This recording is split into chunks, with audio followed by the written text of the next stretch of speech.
많은 분들이 이렇게 말합니다. 환율? 그게 나랑 무슨 상관이야. 해외여행 안 가면 되잖아. 달러가 오르면 수출 기업들 좋지. 근데 내 월급이랑은 무슨 관계야? 하지만 여러분, 그 생각은 정말 위험합니다. 환율은 단순히 달러의 가격이 아닙니다. 그건 바로 대한민국의 신용등급이자 국민의 자산 가치를 나타내는 체온계입니다. 지금 환율이 1,480원을 넘나든다는 건 한마디로 대한민국이라는 주식회사의 주가가 떨어지고 있다는 뜻이에요.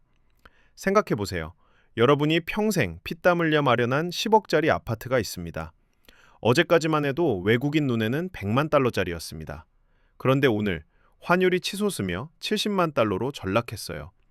여러분이 아무 행동도 하지 않았는데 그냥 앉은 자리에서 내 자산 가치가 30% 증발한 겁니다.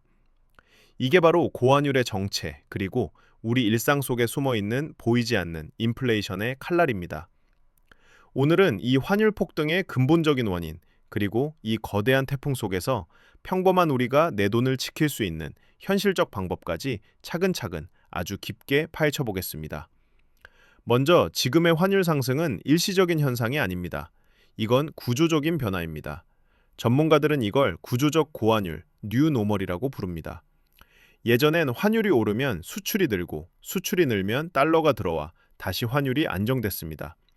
그런데 지금은 그 공식이 깨졌습니다. 이유는 단 하나, 세계 질서가 바뀌었기 때문입니다. 첫 번째 원인, 미국의 독주입니다. 2026년 현재 전 세계 경제에서 혼자 잘 나가는 나라는 미국뿐입니다.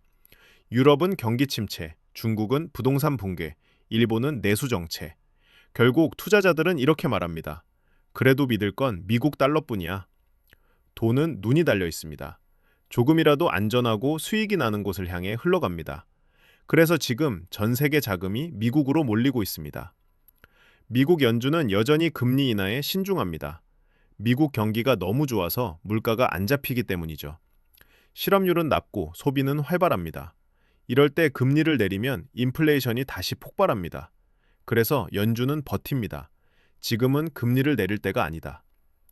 반면 한국은 다릅니다. 가계부채가 GDP보다 많아요. 금리를 조금만 올려도 가계가 흔들립니다.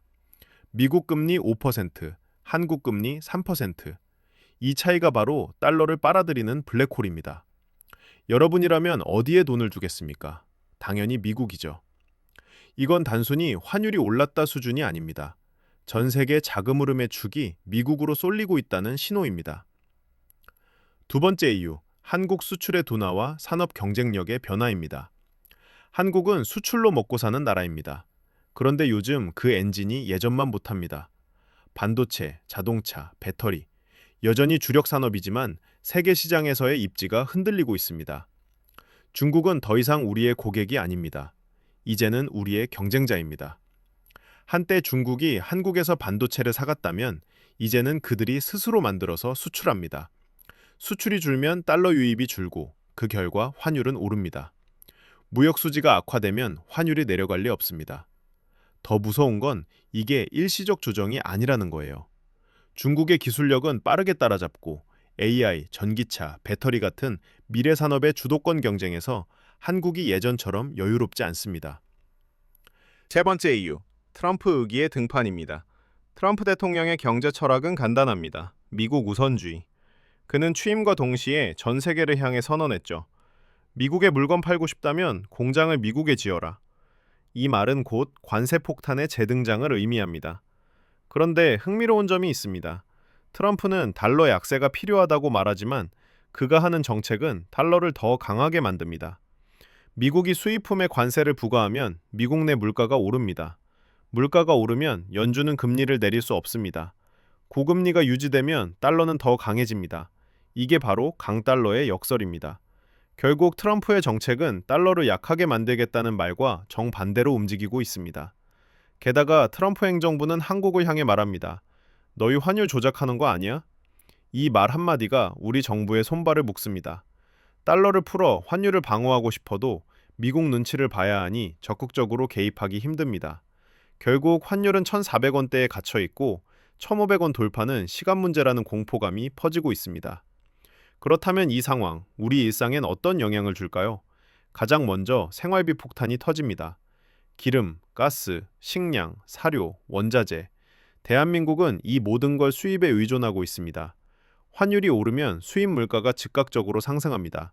휘발유, 전기요금, 가스요금, 밀가루, 식용유까지 모두 줄줄이 오릅니다. 문제는 월급은 그대로라는 거예요.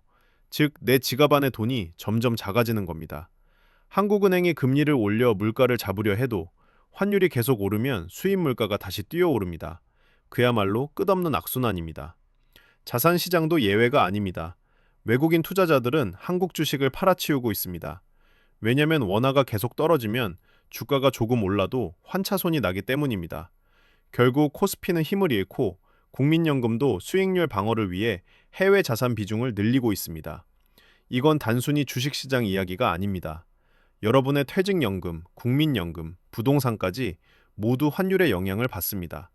자, 그렇다면 우리는 어떻게 해야 할까요? 이 불확실성의 시대, 내 돈을 지키기 위한 세 가지 전략을 기억하세요. 첫째, 달러 자산을 기본 포트폴리오로 편입하십시오. 아직도 전 재산을 원화로만 들고 있다면 그건 마치 계란을 한 바구니에 담고 절벽위를 걷는 것과 같습니다. 자산의 10-20% 이상은 달러 자산으로 보유하세요. 달러 예금, 미국 국채 ETF, 달러 MMF 등 안정적인 자산으로 분산하십시오. 이건 투자가 아니라 보험입니다. 둘째, 금에 주목하십시오. 불안할수록 사람들은 실물 가치를 찾습니다. 화폐 가치가 흔들릴 때 금은 언제나 인류가 신뢰해온 마지막 통화였습니다. 중앙은행들이 금을 사모으는 이유가 바로 그것입니다. 금은 시간이 지나도 녹슬지 않고 정부가 찍어내는 돈처럼 가치가 희석되지 않습니다. 셋째, 부채를 줄이고 현금 흐름을 확보하십시오. 고환율은 고금리를 부릅니다. 이럴 때는 영끌, 비투, 레버리지는 독입니다. 이자 부담을 줄이고 배당주, 채권처럼 꾸준히 현금이 들어오는 자산을 늘리세요. 환율 1,500원 시대, 누군가에겐 위기지만 누군가에겐 기회입니다. 1997년 IMF 때도 2008년 금융위기 때도 남들이 공포에 떨던 그 순간 흐름을 읽고 냉정하게 대응한 사람들은 부를 키웠습니다. 지금 환율이 높다고 낙담하지 마세요. 세계 경제의 판이 바뀌고 있습니다. 이 거대한 변화 속에서 자산 배분 전략을 새로 세우는 사람, 그 사람이 다음 승자입니다. 환율은 단순한 숫자가 아닙니다. 그건 나라의 힘이자 여러분의 삶의 무게입니다. 공포에 휘둘리지 마세요. 현실을 직시하고 준비된 자로 살아가십시오. 위기는 언제나 찾아옵니다. 하지만 준비된 사람에게 위기는 기회입니다. 이 영상이 여러분의 자산을 지키는 나침반이 되길 바랍니다. 감사합니다.